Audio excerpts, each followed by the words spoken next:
Assalamualaikum dan selamat datang ke channel Mak Don. Sekali lagi dengan aku Mak Don. Hari ni kita akan buat satu review sebuah filem Indonesia arahan Joko Anwar yang bertajuk Perempuan Tanah Jahanam.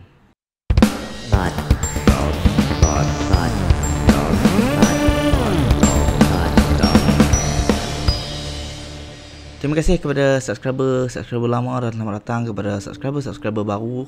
Yang mana yang tak subscribe lagi, hampa dekat penghujung video ni kalau hampa suka dengan konten yang aku hasilkan, boleh tekan button subscribe dan juga button notification so that you guys tak terlepas video yang aku upload. So hari ni kita nak sembang tentang Perempuan Tanah Jahanam ataupun judulnya untuk pasaran luar Impetigor. Filem ni merupakan filem arahan Joko Anwar, seorang pengarah Gundala, filem Gundala dan juga Pengabdi Setan. Aku dapat tonton filem ni pun sebab Astro Bu dia bagi tayangan percuma dekat semua orang yang subscribe Astro.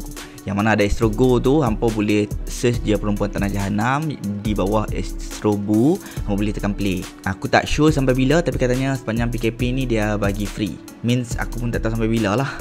Sebab kita daripada PKP ke PKPD ke fasa pemulihan semua tu, so aku tak tahu kita kat mana lah ni.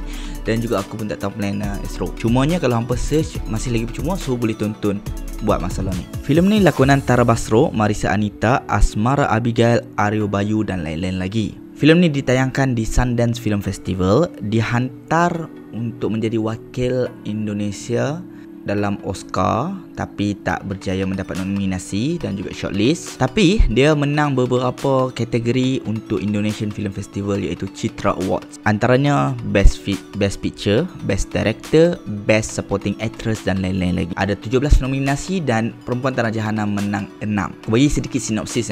Filem ni mengisahkan tentang Maya dan Dini ni. Mereka diorang ni orang kata mengalami masalah kewangan. So mereka dah invest duit mereka untuk buat satu bisnes jual baju, tapi jual baju tu macam kurang laku. Duit Dini pula dia all in untuk buat bisnes ni. So Maya ni rasa macam bersalah lah. Lepas tu dia nak cuba mengubah lah takdir hidup mereka dua ni. Lepas dia dapat tahu kata arwah ayah dia, arwah keluarga dia lah, ayah dan mak dia, tinggalkan sebuah rumah yang besar. Dia punya plan ni, dia nak balik pergi kat kampung lama dia. Dia nak tengok sama ada rumah tu ada ke tak lagi. Kemudian dia nak cuba jual dan duit tu mereka nak guna untuk mengubah hidup mereka technically. Tapi bila dia pergi sana je, rupanya dia dapat tahu ada kisah silam berlaku yang membabitkan diri dia dan keluarga dia sebelum ni. Kampung tu dah terkena sumpahan selama 20 tahun dan Maya ni merupakan kunci kepada sumpahan tersebut. Dan Maya ni ada kena mengena dengan sumpahan tersebut. Which kalau hampa nak tahu dengan lebih lanjut, hampa boleh pergi tonton sendiri. Sebab apa yang aku akan cakap ni semua selepas ni lah akan spoil kan mood hampa untuk tonton. Mungkin hampa akan tonton halfway sebab hampa dah tahu apa yang aku akan cakap lepas ni. Jadi rugi. Better pergi tonton dulu. Dah habis tonton, patah balik mai tengok. Alright, ada beberapa benda yang aku suka dan ada beberapa benda yang aku tak suka, yang menjadikan aku rasa filem ni dia hampir menjadi bosan. Hampir sebabnya half filem ni sangat-sangatlah dull sekata, dan juga another half dia dah start menarik. Bila dia dah sampai kat kampung lama dia tu baru dah start menarik. Ada banyak misteri yang kita duk macam apa benda dan terungkai sikit. Yang tu yang menarik. First half filem ni dia sekata, jadi macam bahaya. Boleh kalau dia extendkan benda tu lama sikit, boleh jadi bosan filem ni.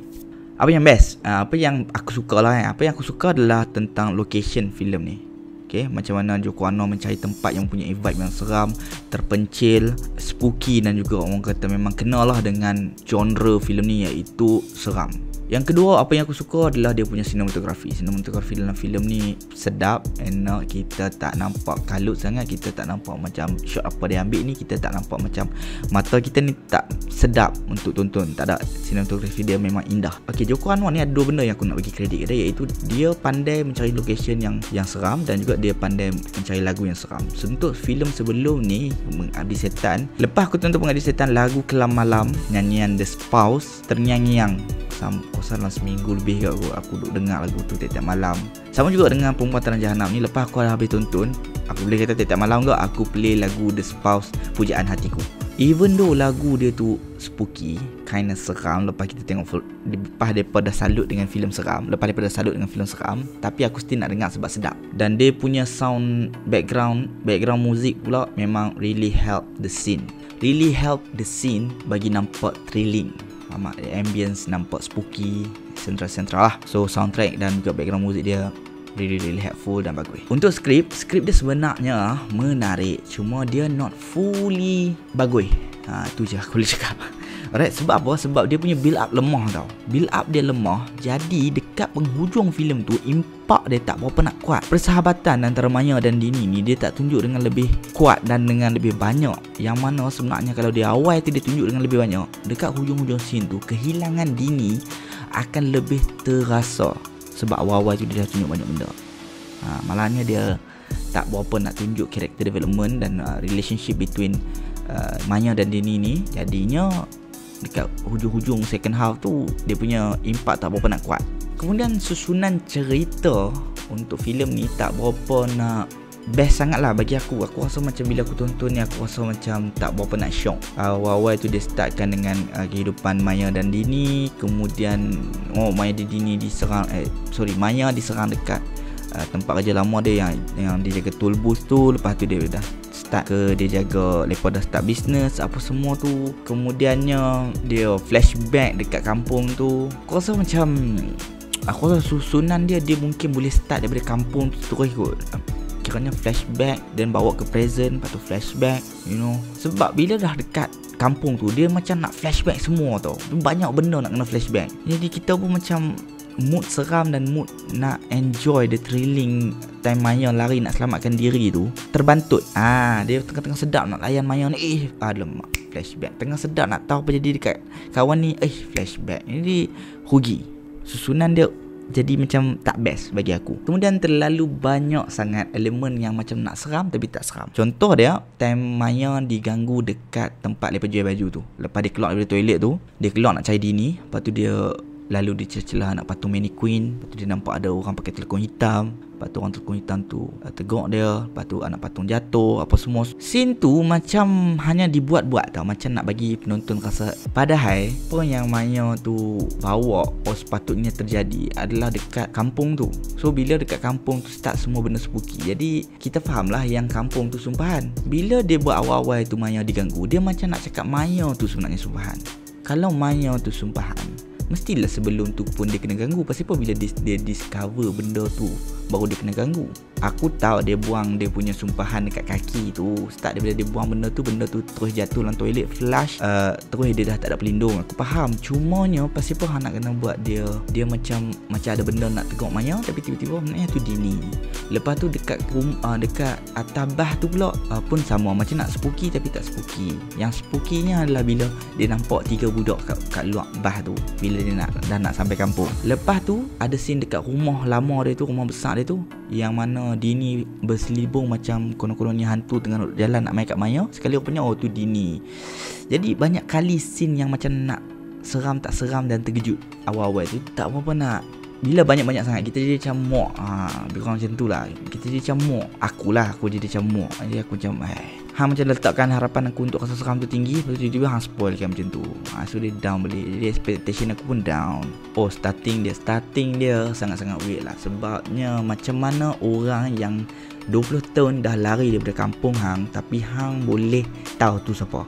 Dah lah nama lain, tapi hang boleh tahu pula kawan tu siapa. At least bagilah flashback Maya tu. Dia mak dia yang awal dekat kampung tu muka lebih kurang sama macam Maya. Ni muka pun tak sama. Ayah dia pun muka tak sama. Macam mana hancam kata tu Maya? Nama asal dia adalah sebenarnya Rohayu. Tak make sense. Dia macam benda tu penting sebab melalui insiden tu yang Maya tahu kata dia sebenarnya Rohayu dan dia tahu kata dia ada rumah yang besar. Scene tu penting. Cuma weird bila macam tiba-tiba hang tahu, macam hang 20 tahun hang boleh cam kawan tu. Tak tahu lah.